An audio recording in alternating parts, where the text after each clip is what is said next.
কাচের স্বর্গ। এখানে আজ কোথায় ভালোবাসা ছড়ায় আলো, কোথায় ছড়ায় তার সুগন্ধ। সব ভালোবাসা জমে জমে আজ হয়ে গেছে পাথর। মানুষ যেন ফিরে যাচ্ছে আবার প্রস্তর যুগে, ফিরে আসছে তার আদিম বর্বরতা। লোলুপ পুরুষ পথে শিকার করতে বেরোচ্ছে নারী, পশুর মতো দল বেঁধে নারীকে একা পেয়ে আঁচড়ে কামড়ে তাকে করছে ক্ষত বিক্ষত। মানুষে মানুষে বেড়েছে মানসিক ব্যবধান, মুঠোফোনের সীমার মধ্যে সীমাবদ্ধ মানুষ আজ ভালোবাসে একলা থাকতে। অদ্ভুত এক আঁধার জাল বিছিয়েছে গোটা সমাজে। রাংতায় মোরা জীবনে থাকতে থাকতে আমরা ভুলে গিয়েছি সত্যিকারের সোনাকে। হিরে ভুলে কাজকে হিরে ভেবে আঁচলে তুলে নিয়েছি, তাকেই বন্ধু করেছি জীবনের। যে জমিতে ফলতো সোনালি ধান, সেই জমি আজ ভরে গেছে আগাছায়।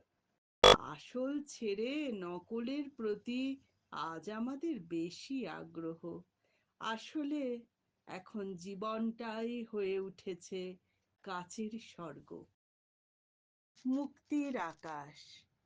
আমার লেখার খাতায় আমার মুক্তির আকাশ, যে আকাশে ডানা মেলে আমি ইচ্ছে মতো উড়ি। উঠতে পারি ইচ্ছে মতো, অন্তহীন, যতক্ষণ না হয়ে পড়ি ক্লান্ত। সেখানে মুক্ত আনন্দে ডানা মেলে উঠতে উঠতে আমি অনুভব করি স্বাধীনতার সুখ।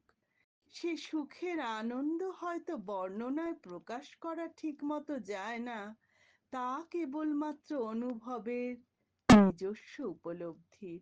আবার কখনো সে লেখার খাতা হয়ে ওঠে আমার আঁকার চিত্রপট। রং তুলি নিয়ে বসে তখন ছবি আঁকার জন্য প্রস্তুতি। কত রঙের ছবি ফুটে ওঠে চিত্রপটে, লেখার খাতায়। সেই সব ছবির সাথে আমি তখন হয়ে পড়ি একাত্ম। সেই সব ছবির রঙে মন হয়ে ওঠে রঙিন। এ সম্পূর্ণ এক অন্য রকম জীবনের স্বাদ, নিজেকে নিজের মতো করে খুঁজে পাওয়ার স্বাদ। সে স্বাদ অনির্বচনীয়, অনন্য, সাধারণ, অভূতপূর্ব। আসলে এসব তো মনের মধ্যে জমে ওঠা কথার বুদবুদ, যা চোখে দেখা, চারপাশে অহরহ ঘটে যাওয়া ঘটনার প্রত্যক্ষ অভিজ্ঞতা, যা দিয়ে আপন মনে মগ্ন হই আলপনা দিতে, কথার মধুর রসের আলপনা। আর সে আলপনার কারুকার্য পরে নিজে প্রত্যক্ষ করতে বেশ লাগে। তখন মনের ভিতরের আমি যেন বলে ওঠে, তবুও জীবন বড় সুন্দর। তার রূপ, রস, গন্ধ, স্পর্শ, শব্দ নিয়ে সে বড় সুন্দর। সেই সুন্দরকে সুন্দর করে তোলো সাজিয়ে, আলো দিয়ে, রং দিয়ে, সুগন্ধ দিয়ে তাকে গড়ে তোলো অন্য রকম করে। সেই প্রচেষ্টাই চলে অনবরত, অবিশ্রান্ত, তাতে থাকে অবিচল। একদিন অবাক হয়ে দেখি আমার ভীষণ প্রিয় কিন্তু আমার একান্ত নিজস্ব অন্য রকম মুক্তির আকাশে ফুটে উঠেছে অন্য আলো, অন্য রং, অন্য কারুকার্য। মনের বীণার তারে তখন বেজে ওঠে নতুন সুরের, নতুন কথার, নতুন গানের ঝংকার। আলুর গাছ। সকালে হাঁটতে হাঁটতে চোখে পড়ে সেই গাছ। সকালের সোনালি আলো মেখে সে গাছ যেন আলোর গাছ। সে পড়ে আছে যেন সোনালি জরির ঠাস বুননের মহার্ঘ সবুজ বেনারসি শাড়ি। তার সর্বাঙ্গে যেন হিরে, মণি, মুক্তো, চুনি, পান্না খচিত জড়োয়ার গহনা। তার সবুজ পাতায় পাতায়, গাছের ডালে, অন্ধিতে সন্ধিতে শুধু আলো আর আলো। সে যেন হাতে অসংখ্য আলোর প্রদীপ হাতে নিয়ে দাঁড়িয়ে আছে। আর সে গাছে যখন হাওয়া বয়, গাছের পাতা ডাল দোলে, তখন মনে হয় সে যেন আলোর প্রদীপ হাতে নৃত্য করছে। তার সর্বাঙ্গে ঝরে পড়ছে খুশি, আনন্দ, প্রশান্তি, পরিতৃপ্তি। সকালবেলা সে আলোর গাছ দর্শন প্রকৃতই পরম সৌভাগ্যের। সে আলোর গাছ সর্বাঙ্গে আলো মেখে, আলোর গহনা পরে দাঁড়িয়ে আছে আলোর প্রদীপ হাতে। সে আলোর গাছ যেন বলে, মনের সব অন্ধকার মুছে ফেলো, অন্ধকারে থেকো না, আলো হয়ে জ্বলো, আলো হয়ে আলোকিত করো চারিধার। কবি ও কবিতা। আজও ছোট্ট মেয়েটি এসে দাঁড়িয়েছে জানালার কাছে। ফোকলা দাঁতে এক গাল হাসি, যেন ভোরের প্রথম সূর্যরশ্মি। আজও সে মুঠো ভর্তি করে এনেছে আমার জন্য গাছের তলায় ঝরে পড়া শিউলি।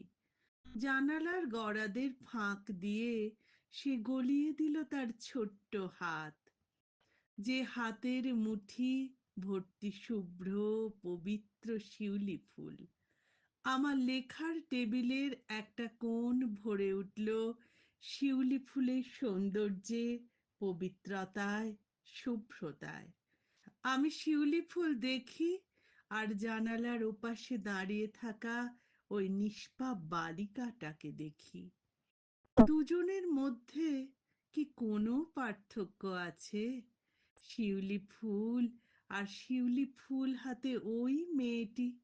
হঠাৎ মনে একটা কথা এলো, আমি ভালোবাসি শিউলি ফুল, ছোট্ট মেয়েটিও ভালোবাসে শিউলি ফুল। রোজ ভোরবেলা সে ছুটে আসে শিউলি ফুল কুড়াতে। কুড়িয়ে আনা ফুল থেকে কিছু দেয় আমাকে। তখন আমি মগ্ন থাকি টেবিলে, আমার খাতা ও কলম নিয়ে কবিতা লিখতে। ছোট্ট মেয়েটি পারে না কবিতা লিখতে, ও কি বোঝে অথ ছন্দ, পংক্তির অন্তমিল?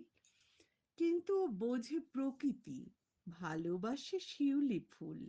সেই ভালো লাগায় কোথাও আমরা এক। তাহলে কি ও কবি নয়? শূন্যতা, পূর্ণতা। নিজেকে লাগছিল বড় নিঃস্ব, ফাঁকা, শূন্য। সেই সর্বশান্ত মন নিয়ে বসলাম বিকেল বেলা নদীর পাড়ে বটগাছটার নিচে। তখন নদীর ওপারে সূর্য ডুবছে। অস্তগামী সূর্যের রক্তিম আভায় চরাচর যেন রূপকথার দেশ। নদীর ঠান্ডা হাওয়ায় জুড়িয়ে দিল ক্লান্ত দেহ, মন। বটগাছের শান্ত সবুজ শীতল ছায়া যেন মায়ের আঁচল, যত্ন করে কপাল থেকে, মুখমণ্ডল থেকে মুছে দিচ্ছে ফোঁটা ফোঁটা সব শ্বেত বিন্দু। কি এক অপূর্ব মন্ত্র বলে, শূন্য মন হয়ে উঠল পূর্ণ। যখন উঠলাম তখন সন্ধ্যা আসন্ন। সন্ধ্যার আবছা অন্ধকার ধীরে ধীরে ঘিরে ধরছে চারিধার। কিন্তু আশ্চর্য, মনে তো নেই শূন্যতার অন্ধকার। শূন্য মন কেমন ভরে উঠেছে অপূর্ব পূর্ণতায়। দূর থেকে যেন ভেসে আসছে কনক চাঁপার সুবাস, মৃদু জ্যোৎস্না নরম আলোয় মন যেন মাখামাখি একেবারে। প্রকৃতির কি অলৌকিক ক্ষমতা! শূন্য, রিক্ত, নিঃস্ব, সর্বশান্ত মনকে কেমন এক লহমায় ভরে দিল পূর্ণতায়। নারীস্বর। সমাজে ওরা আলোর পথযাত্রী। ওদের মধ্যে কেউ ডাক্তার, কেউ ইঞ্জিনিয়ার, কেউ অধ্যাপক, বৈজ্ঞানিক, শিক্ষক, সাহিত্যিক, শিল্পী, কেউ বা অফিসের কেরানি। আরও আছে তাদের কত ধরনের পেশা, যার সাথে যুক্ত নারীরা। সমাজে মাথা উঁচু করে তারা বাঁচে, মাথার ঘাম পায়ে ফেলে নিজের পায়ে দাঁড়িয়ে উপার্জন করে। উন্নতির ধ্বজা হাতে নিয়ে ওরা চলে সগর্বে আলোর পথে। কিন্তু আলোর পিছনে এখনো রয়ে গেছে কত জমাট বাঁধা অন্ধকার। সেই অন্ধকারটাও যে আলোর মতো চরম সত্য। ধরো গ্রাম বাংলার ওই বধূটি, যার নাম মল্লিকা, মাত্র 16 বছর বয়সে যাকে বিয়ের হাঁড়ি কাঠে মাথা গলাতে হয়েছিল। বিয়ের পণের পুরো টাকা বিয়ের 1 বছরের মধ্যে তার গরিব কৃষক বাবা শোধ করতে পারেনি বলে তাকে আবার ফিরে আসতে হয়েছে ওই গরিব বাবার ঘরেই মুখ নিচু করে। আবার ওই অনন্যার কথা ভাবো, উচ্চবিত্ত পরিবারের মেয়ে, উচ্চবিত্ত পরিবারে বিবাহ, তবুও স্বামীর চাপে তাকে দ্বিতীয়বার অন্তঃসত্ত্বা অবস্থায় কন্যা ভ্রূণের গর্ভপাত করাতে হয়। আর অনন্যার শ্বশুরবাড়ির পাশের পাড়া সুনেত্রা, অসামান্য সুন্দরী, শিক্ষিতা, শিক্ষিকা, পাড়ার বখাটে মস্তান রাজুর শখের খেলার পুতুল হয়নি বলে আজ তার মুখের বাম পাশটা অ্যাসিডে পুড়ে ছারখার। সুনেত্রার বাড়ি পার হয়ে সামনে এগিয়ে যাও, পরপর পড়বে আরো কতগুলো বাড়ি। সেই সার দেয়া বাড়ির একটা বাড়ির জানলা দরজা আজ কয়েক মাস বন্ধ, খোলা হয় না অনেক দিন। বাড়ির কর্ত্রীরও তা খুলতে ইচ্ছা করে না। কেন জানো? সেই বাড়ির নিচের তলার এক অন্ধকার স্যাঁতস্যাঁতে ঘরের অন্ধকার কোণে বসে একটি সদ্য যুবতী মুখ লুকিয়ে সারা দিন ফুঁপিয়ে ফুঁপিয়ে কাঁদে। কারণ প্রকাশ্য দিবালোকে একদল নৃশংস বর্বর পশুর দল তাকে বস্ত্র খুলে করেছে দ্রৌপদী। এই মেয়েটির পাশের পাড়ার ওই মেয়েটি, ধরো তার নাম সুরূপা, কালো কুৎসিত কুরুপা মেয়েটির বিয়ের বয়স পার হয়ে গিয়েছে কবেই। গায়ের কালো রং, বাবার কম টাকা, নিজের স্বল্প শিক্ষার কারণে মেয়েটি আজ আর আশা করে না তার বিয়ে হবে। পাত্রপক্ষ আসে তাকে দেখতে, আর তার উপর ছুঁড়ে মারে ব্যঙ্গ, বিদ্রূপ, টিটকিরি, অবহেলা, অপমানের তির্যক মন্তব্য। অবসাদগ্রস্ত মেয়েটি আজ ভাবে তার আর বেঁচে থেকে লাভ কি, মরে গেলেই ভালো। আবার দেখো সুরূপারি বিদ্যালয়ের সহপাঠিনী অঞ্জনা, তার বিয়ে হয়ে গেছে কবেই, কিন্তু শাশুড়ির কথার বিষে তার গোটা শরীর ঝাঁঝরা হয়ে গেছে সংসারে বংশধর না দেওয়ার অপরাধে। আর অঞ্জনার গ্রামের মেয়েবেলার সাথী বেলা, নুন আনতে পান্তা ফুরোনোর 3 ভাই বোনের টানাটানি সংসারে বেলাকে বিক্রি করে দিয়েছিল তার নিজের বাবা এক মেয়ে চক্রের দালালের কাছে। বেলার জীবনে আজ সব সময় অবেলার ধূসরতা, বিবর্ণতা। আর বেলার গ্রামেরই রেখার কথা ভাবো একবার, সবে মাত্র অষ্টম শ্রেণীতে পড়তে পড়তে তার বিয়ে হয়ে গেল পাশের গ্রামের সম্পন্ন কৃষক পরিবারে। পুতুল খেলা, খেলনা বাটি, খাতা কলম ছেড়ে সে এখন সত্যিকারের কড়া হাতা খুন্তি জীবন্ত পুতুল নিয়ে খেলে। এইরকম আরো কত অসংখ্য মেয়েরা অন্ধকার পথে যেতে যেতে হারিয়ে গেছে অন্ধকারেই। হয়তো তাদের কথা আমরা জানি না, তাদের কথা বলা থেকে গেল অসম্পূর্ণ, তাদের হিসাব রাখে সমাজ। বিজয় পতাকা। মাধবীলতা আমার নাম, কিন্তু মাধবীলতা ফুলের মতো নরম নয় আমার হৃদয়। ছোট থেকে আমার শক্ত মনের মা আমাকে শিখিয়েছিলেন শক্ত হতে, কঠোর হতে, বাস্তববাদী হতে। মায়ের অপূর্ণ স্বপ্নকে পূর্ণ করতে আমাকে একদিন ভালোবাসতে হয়েছিল পাহাড়কে। পরে অবশ্য আমি নিজেই পাহাড়ের প্রেমে পড়ে গিয়েছিলাম পাহাড়ে চড়তে চড়তে। পাহাড়ে আরোহণ করতে করতে যেমন লেগেছিল চোখে নেশা, তেমন চেপেছিল মনে জেদ। এক একটা পর্বতের চূড়ায় পৌঁছচ্ছি, ওড়াচ্ছি বিজয় পতাকা, আর জয়ের উল্লাসে আমার মন ফেটে পড়ছে। সে অনুভূতি অবর্ণনীয়, সে ভাষায় প্রকাশ করা সম্ভব নয়। এ শুধুই নিজস্ব উপলব্ধির।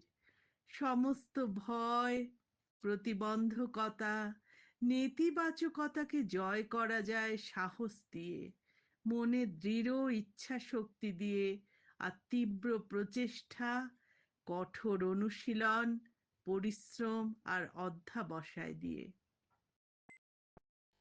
আমি তা করার আপ্রাণ চেষ্টা করেছিলাম। মনে ছিল তীব্র জেদ, মায়ের অপূর্ণ স্বপ্নকে পূর্ণ করার। তবে শুধুমাত্র মা অনুপ্রেরণা স্তম্ভ হয়ে আমার পাশে দাঁড়ায়নি।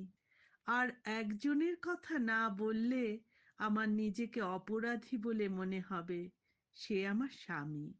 আমার জীবনের আর এক অনুপ্রেরণা, শক্তি, সাহস, ইচ্ছা, স্বপ্নের উৎস। সে আমার সঙ্গে পর্বত আরোহণ করত। আমি পিছিয়ে পড়লে, ক্লান্ত হয়ে পড়লে বলতো, না, তোমাকে পারতেই হবে, তোমাকে পৌঁছতে হবেই তোমার স্বপ্নের পাহাড় চূড়োয়, তোমাকে ঝলমল করতে হবে সাফল্যের রামধনুর রঙিন আলোয়, না হলে কিন্তু আমি ছেড়ে দেব তোমার হাত। আমাদের দাম্পত্যের একসঙ্গে চলার পথ। সেই দুজন মানুষের জন্যে আজ আমি আবার নতুন করে স্বপ্ন দেখার স্পর্ধা করি, সাহস করি। দেশের পর্বত জয় করে বিদেশের পর্বতের চূড়ায় একদিন ওড়াবো নিজের দেশের পতাকা, ভারতের বিজয় পতাকা। ভালোবাসা। ভালোবাসা তার কাছে যেন সকালের বাসন্তী রোদ্দুর, মনের অন্ধকার কোণে জ্বালিয়ে দেয় আশার প্রদীপ। ভালোবাসা তার কাছে যেন সবুজ গাছে লাগা স্নিগ্ধ শীতল হাওয়া, যে হাওয়ায় দেহ মনের সব ক্লান্তি জুড়িয়ে আসে আরামের ঘুম। ভালোবাসা তার কাছে ওই পথ শিশুটির সরল নিষ্পাপ নিখাদ হাসির মতো, যে হাসি চাক্ষুষ করলে হৃদয়ের অন্তঃস্থল পর্যন্ত হয়ে ওঠে শুদ্ধ, সৎ, পবিত্র।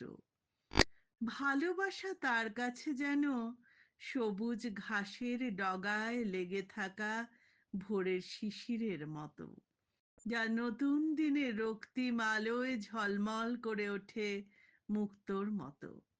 তেমনই তো ভালোবাসা তার কাছে, যা জাদু স্পর্শে মন ঝলমল করে ওঠে আনন্দে।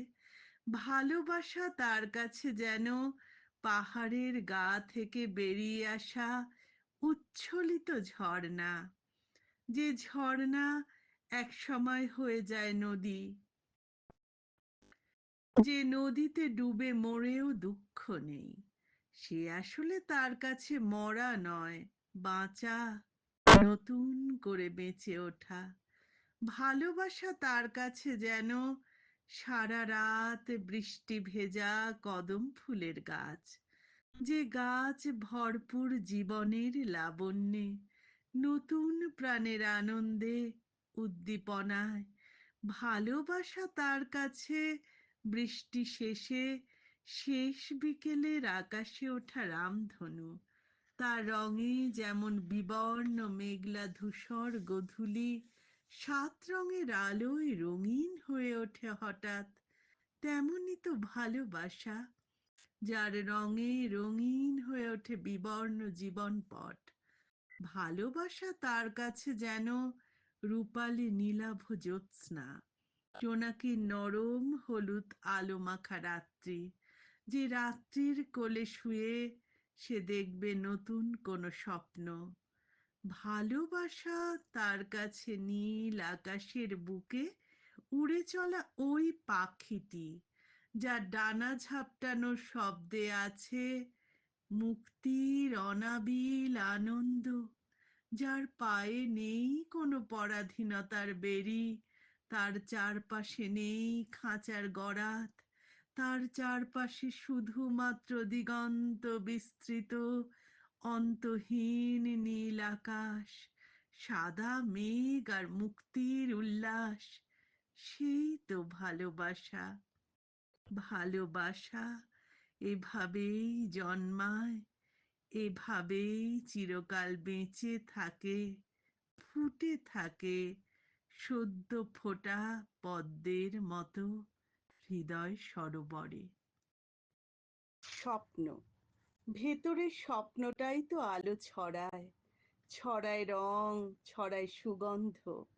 বন্ধ মনের দরজা হঠাৎ করে দেয় খুলে, হঠাৎ করে ঘরে ঢুকে পড়ে এক ঝলক ঠান্ডা তাজা বাতাস। অবসাদের জমাট কালো মেঘ সরে দেখা দেয় এক চিলতে সোনালি রোদ্দুর, যে রোদ্দুরে বিবর্ণ মন তৎক্ষণাৎ ঝলমল করে ওঠে। শুকনো খড়খড়ে রুক্ষ মরুভূমি ভরে ওঠে নরম সবুজ কচি পাতার পেলব লাবণ্যে। স্বপ্নের সেই তো আশ্চর্য অলৌকিক ক্ষমতা, সেই তো জাদু, চোখের সামনে ফুটিয়ে তোলে রঙিন ফুলের বাগান, যে বাগানে হরেক রকম রঙের মেলা, আলোর খেলা, সুগন্ধের ছড়াছড়ি। বেসুরো মন ভরে ওঠে সুরে, ছন্দে, কথায়, ভাবে।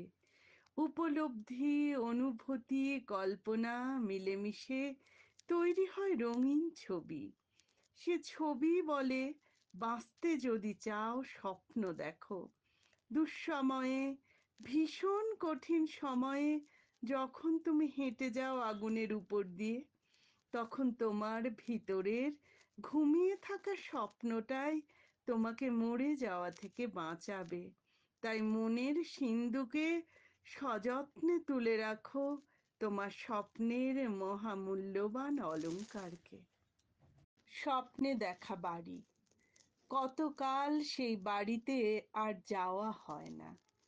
ঘুমের ঘোরে স্বপ্নের মধ্যে ফিরে আসে সেই বাড়ি বারে বারে, সেই পুরনো ছাদের দোতলা বড় বাড়ি, চক মিলানো তকতকে উঠোন, ধানের গোলা, রান্নাঘরের চালে লকলকিয়ে বেড়ে ওঠা সবুজ লাউ গাছ, আলপনা দেওয়া তুলসী মঞ্চ, সান্ধ্য প্রদীপের মৃদু আলো, চন্দন ধূপের সুগন্ধ, উঠোনে গোলাপি দোপাটি ফুলের ঝাড়, বাড়ির পিছনে সবুজ গাছগাছালি, স্নিগ্ধ ছায়া ভরা খিড়কির পুকুর, পুকুরে সাঁতার কাটছে গেরস্থ বাড়ির পোষা কয়টি হাঁস।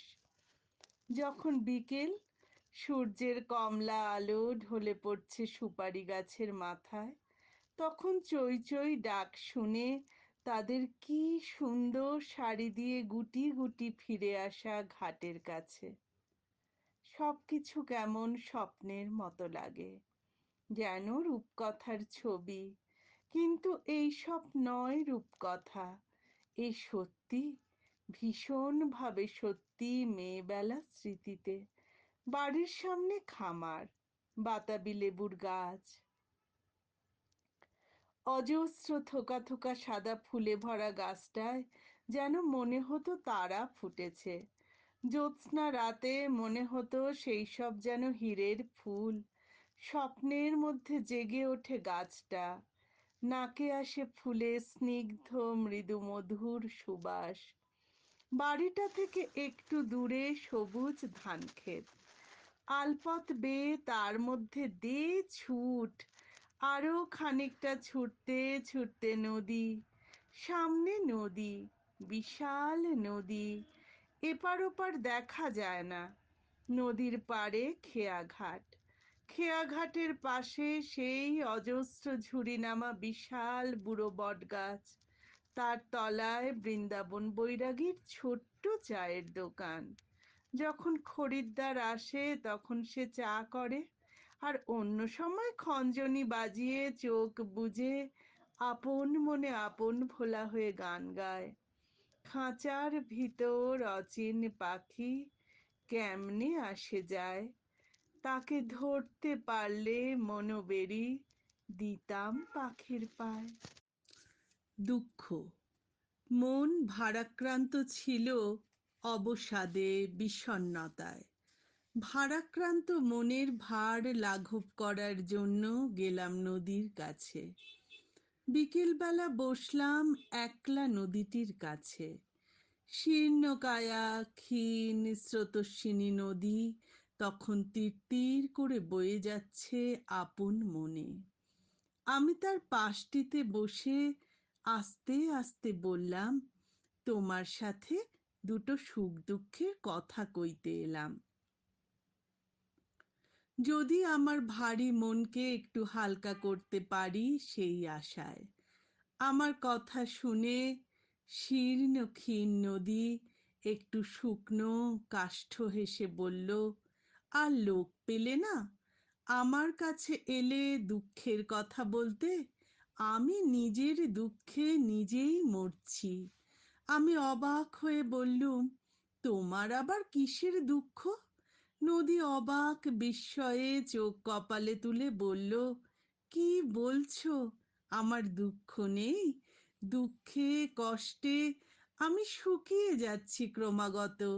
নদী হয়ে আমি আর কতদিন বেঁচে থাকতে পারবো তোমাদের কাছে, সেটাই ভাবি এখন অবাক হয়ে, আশ্চর্য হয়ে। আমার অস্তিত্বই বিলুপ্তির পথে। আমার দুধারে ক্রমাগত বাড়ছে জনবসতি, জনপদ, সভ্যতার সর্বগ্রাসী লোভী হাঁ একটু একটু করে গিলে খাচ্ছে আমার দেহ। শুধুমাত্র গিলে খাচ্ছে না, আমাকে দূষিত করছে। নোংরা বর্জ্য পদার্থ ফেলে আমাকে নোংরা করছে। আমি যেন হয়ে উঠছি আবর্জনা ফেলার জায়গা। দূষণের ভারে আমার শ্বাস বন্ধ হবার উপক্রম। কোনো মতে হাঁপিয়ে হাঁপিয়ে দীর্ঘশ্বাস ফেলতে ফেলতে বয়ে চলেছি এই পর্যন্ত। তাও আর কতদিন পারবো তা জানি না। সন্ধ্যের আবছা অন্ধকারে তখন ঢেকে গেছে চারিধার। আমি চুপটি করে শুনলাম নদীর দুঃখের কথা। তারপর আমিও গোপনে দীর্ঘ নিঃশ্বাস ফেলে উঠলাম নদীর কাছ থেকে। ভারী মনের ভার লাঘব হলো না। ভারাক্রান্ত মন নদীর দুঃখের কাহিনী শুনে যেন আরো ভারী হয়ে উঠল। ফিরলাম বাড়িতে। রাত্রে বিছানায় শুয়ে শুয়ে ভাবলাম, পরের দিন ভোরবেলা রওনা দেব জঙ্গলের দিকে। জঙ্গলের সবুজ সজীব বনানীর ছায়ায়, সতেজতায় যদি দেহ মন স্নিগ্ধ হয়, প্রশান্ত হয়, সতেজ হয়, সবুজ হয়। পরের দিন ভোরবেলা রওনা দিলাম জঙ্গলের দিকে। জঙ্গলে যখন পৌঁছলাম তখন সূর্যের সোনালি আলোয় ঝিলমিল করছে গাছের সবুজ পাতারা। পথশ্রমে ক্লান্ত হয়ে বসলাম একটি খুব বড় বটগাছের তলায়। তার শীতল স্নিগ্ধ ছায়ায় দেহ মন জুড়িয়ে গেল। আরামে নেমে আসছে যেন চোখে ঘুম। ইচ্ছে করলো দুটো মনের কথা কই বটগাছের সাথে। বটগাছটি বেশ প্রাচীন, তার গা থেকে ঝুলছে অজস্র ঝুড়ি। বুড়ো বটগাছটির দিকে তাকিয়ে বললাম, এলাম একটু তোমার কাছে, মন ভালো নেই, ইচ্ছে করছে তোমার সাথে দুটো মনের কথা কই, তোমার সাথে দুটি সুখ দুঃখের কথা কই। আমার কথা শুনে বটগাছ হেসে উঠল মলিন ভাবে, বলে উঠল, তুমি আর লোক পেলে না, আমার কাছে এসেছো মন ভালো করতে, বলে কি না আমার নিজেরই মন ভালো নেই, সারাক্ষণ ভয়ে মরছি, কাঁপছি, এই বোধহয় ওরা এলো। আমি অবাক হয়ে জিজ্ঞাসা করে উঠলুম, কেন, ভয় কিসের, ভয় কাদেরকে? প্রাচীন বট অবাক হয়ে বললে, হাসালে বাপু, বলছো ভয় কেন? রোজই তো কাঠুরেরা এসে একটা একটা করে গাছ কেটে জঙ্গল ফাঁকা করে দিচ্ছে, রাতারাতি অদৃশ্য হয়ে যাচ্ছে সবুজ, গড়ে উঠছে জনপথ, জনবসতি, কল কারখানা, কি দ্রুত আমরা সবুজেরা নিশ্চিহ্ন হয়ে যাচ্ছি পৃথিবীর বুক থেকে। চোখে তা দেখতে পাচ্ছ না, কানে শুনতে পাচ্ছ না আমাদের গলা ফাটানোর আর্তনাদ, কান্নার শব্দ। এই যে এখানে এসেছো, 2 বছর পরে এসে দেখো আবার, দেখবে কোথায় জঙ্গল, কোথায় সবুজ, কোথায় আমি, সব ফাঁকা, সব অদৃশ্য। সবুজের জঙ্গলের জায়গায় ধূসর বিবর্ণ কংক্রিটের জঙ্গল, বুঝেছো? আমি আস্তে আস্তে মাথা নেড়ে বললাম, হ্যাঁ, বুঝলাম। বেলা বাড়ছে, রোদের তাপ বাড়ছে, আর কতক্ষণ ধরে জিরোবো গাছের তলায়? অগত্যা উঠতে হলো। ম্লান মুখে, না ভালো হওয়া মন নিয়ে, মাথায় হাজার চিন্তার জট নিয়ে আমি পাড়ি দিলাম ঘরের পানে। যাওয়ার পথে ভাবতে ভাবতে গেলাম, দূর, নদীর কাছে গেলাম, জঙ্গলের কাছে গেলাম, মন তো ঠিক হলো না। দুঃখী মন দুঃখের কাহিনী শুনে দুঃখের ভারে আরো বিষণ্ণ, ভারী, ধূসর বিবর্ণ হয়ে গেল। ঠিক করলাম পরের দিন যাব পাহাড়ের কাছে। সে পারবে, ঠিক পারবে আমার দুঃখ দূর করতে। তার কাছে গেলে তার সাথে দুটো সুখ দুঃখের কথা ভাগ করে নিলে নিশ্চয়ই হালকা হবে মনের ভার, পলকা হবে মন। পরের দিন এলাম সকালবেলা পাহাড়ের কাছে। পাহাড়ে তখন সকালে রোদ যেন কেমন নিভু নিভু, পাহাড় কুয়াশার ওড়নায় মুখ ঢেকে গোমরা মুখে মুখ কালো করে বসে আছে। আমি হেসে বললাম, চলে এলাম তোমার কাছে, খুব ইচ্ছে করলো দুটো মনের কথা তোমার সাথে বলি। যান্ত্রিক একঘেয়েমি নিয়মবদ্ধ জীবনে জাঁতা কলে পিষে পিষে বেরিয়ে গেছে সব রস, চলে গেছে সব উৎসাহ, উদ্দীপনা, উদ্যম, বাঁচার ইচ্ছা, আগ্রহ। তোমার বৈচিত্র্যের রঙে যদি একটু নিজেকে নতুন রঙে রাঙাতে পারি। আমার কথা শুনে পাহাড় মুখ থেকে কুয়াশার ওড়না একটু সরিয়ে অল্প হাসলো। তবে সে হাসিতে প্রাণ নেই, নেই গান, কেমন যেন ঝিমিয়ে পড়া ভাব। ঘুম জড়ানো গলায় ঝিমিয়ে ঝিমিয়ে পাহাড় বলল, আমি আর কোথায় আছি আগের মতো বৈচিত্র্যের রঙে রঙিন? দেখতে পাচ্ছ না আমার গায়ের সবুজ ছাল উঠে যেখানে সেখানে বেরিয়ে পড়েছে পাথুরে কর্কশ দেহ? আমার যে গায়ে আগে ছিল কত রকমের গাছ, কত রকম রঙিন ফুল, কত রং বেরঙের প্রজাপতি, কত জোনাকির আলো, কত পাখির মধুর ডাক, আর আজ আমার গা জুড়ে শুধু ঠিক ঠিক করছে অজস্র বাড়ি, হোটেল, রেস্টুরেন্ট, দোকান পাট বাজার, সেই সবের ভিড়ে আমি হারিয়ে যাচ্ছি একটু একটু করে।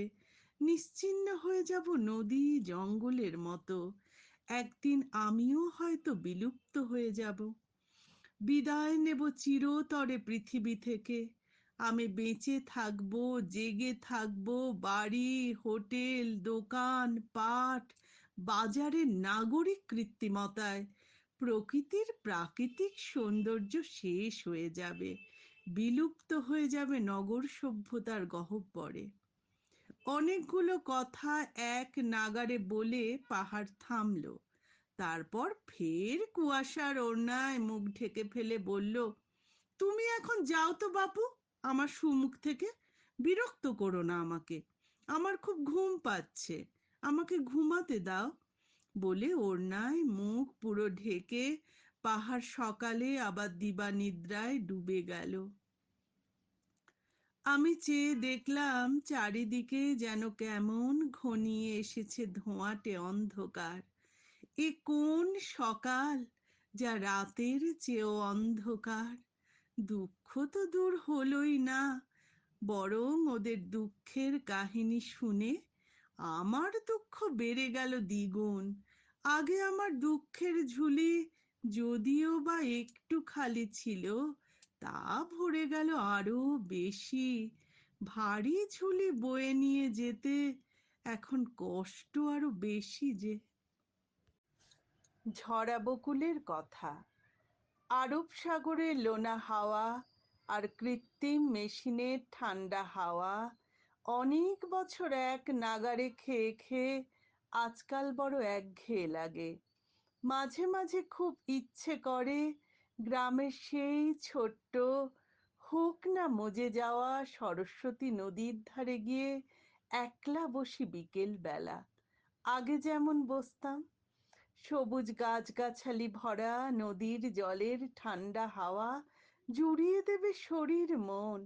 মাঝে মাঝে খুব ইচ্ছে করে তোমাদের দেখতে, বড্ড মনে পড়ে তোমাদের কথা। এতগুলো বছরে কত বয়স হয়ে গেল বাবার। বাবার বেরোয় রাজমিস্ত্রির কাজে। মা, তুমি এখনো মিত্তিরদের বাড়ি রান্নার কাজটা করো, না বাড়ি বদলে গেছে? ভাই এখনো পড়াশোনা করছে তো? পড়লে এতদিনে তাহলে পড়বে কলেজে। কেমন দেখতে হয়েছে গো বুবাইকে? লম্বা হয়েছে? ছুটকি কত বড় হলো? এতদিনে তার বোধহয় হবে ক্লাস 10। গ্রামের বুড়ো শিবতলায় এখনো মেলা বসে শীতকালে, পৌষ পার্বণে, মকর সংক্রান্তিতে। কি মজা হতো সে মেলায় গিয়ে। দুই ভাই বোনকে নিয়ে আমি তো যেতাম সে মেলা দেখতে। দুহাত ভর্তি করে পরতাম আমি আর বোন রং বেরঙের কাঁচের চুড়ি, আর বুবাইকে কিনে দিতাম তালপাতার বাঁশি। সেই বাঁশি সারা রাস্তা ধরে বাজাতে বাজাতে সে বাড়ি ফিরতো, আর আমরা শুনতাম সেই বাঁশির শব্দ। সবই তো চলছিল বেশ। একদিন আমি বড় হয়ে গেলাম। কলকাতায় ভালো কাজ দেবে বলে আমাকে নিয়ে গেল গ্রামের লালটুদা।